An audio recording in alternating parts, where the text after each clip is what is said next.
ലബ്ബൈക് അല്ലാഹുമ്മ ലബ്ബൈക്.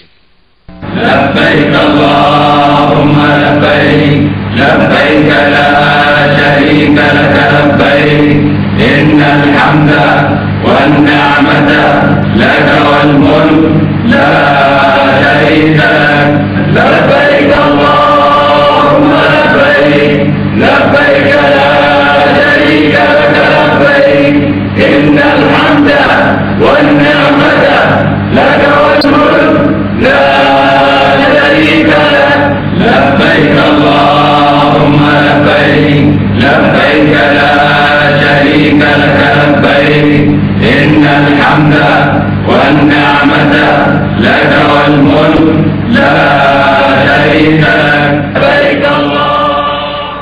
ഏകദിന നഗരമായ അറഫയാണിത്.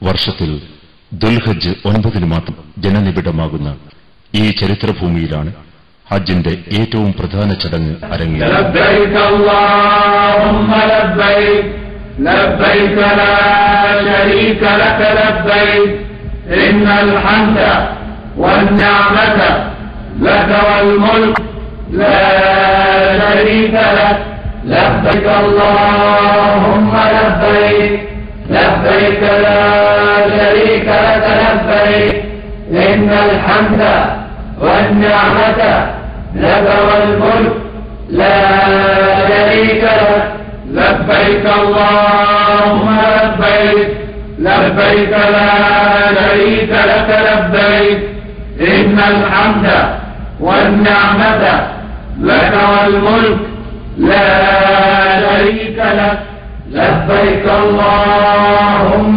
لبيك لبيك لا شريك لك لبيك إن الحمد والنعمة لك والملك لا شريك لك لبيك اللهم لبيك لبيك لا شريك لك لبيك إن الحمد والنعمة لك والملك لا شريك لك لبيك اللهم لبيك لبيك لا شريك لك لبيك إن الحمد والنعمة لك والملك لا شريك لك لبيك اللهم لبيك لبيك لا شريك لك لبيك إن الحمد والنعمة لك والملك لا.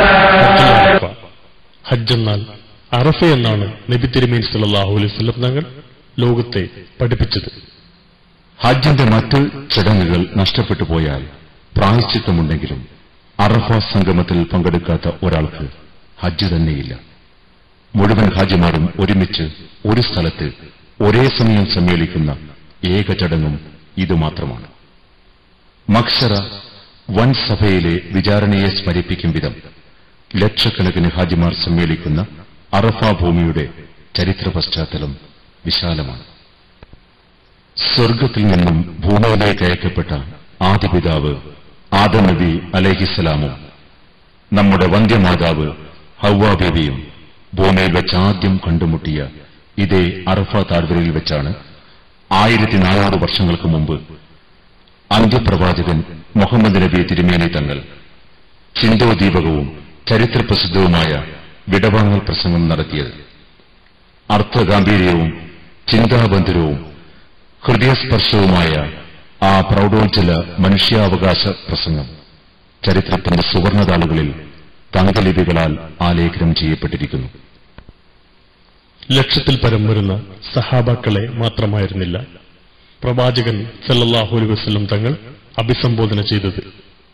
മറിച്ച് ലോക അവസാന കാലം വരെ വരാനിരിക്കുന്ന ഈ അനുഗ്രഹീത ഉമ്മത്തിന് മൊത്തം അഭിസംബോധന ചെയ്യുകയായിരുന്നു. لبيك اللهم لبيك لبيك لا شريك لك لبيك إن الحمد والنعمة لك والملك لا شريك لك لبيك اللهم لبيك لبيك لا شريك لك لبيك إن الحمد والنعمة لك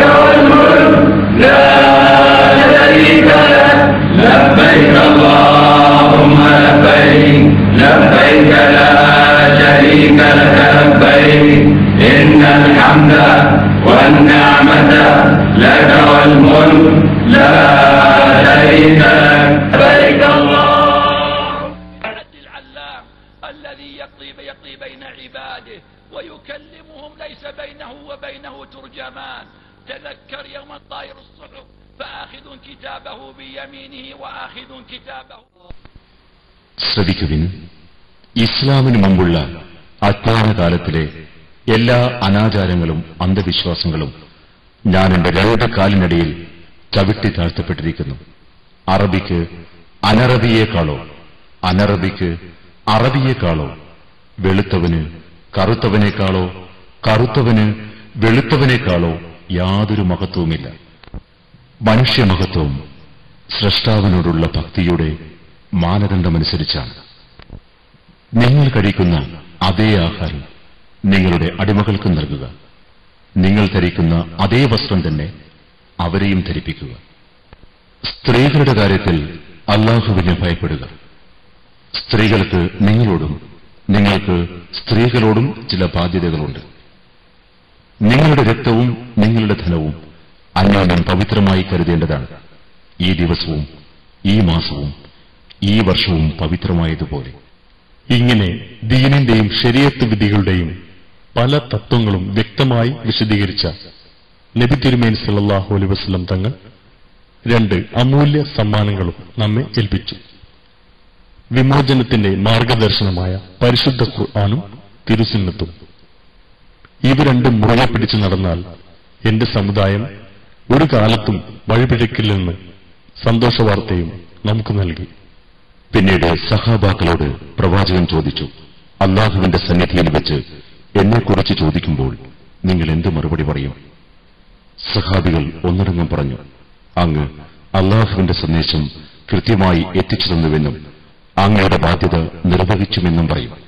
തുടർന്ന് പ്രവാചകൻ ആകാശത്തിലേക്ക് വിരലുയർത്തി 3 പ്രാവശ്യം ഇപ്രകാരം പറഞ്ഞു, അല്ലാഹുവേ, നീ തന്നെ സാക്ഷി. ഈ സന്ദർഭത്തിലാണ് താഴെ പറയുന്ന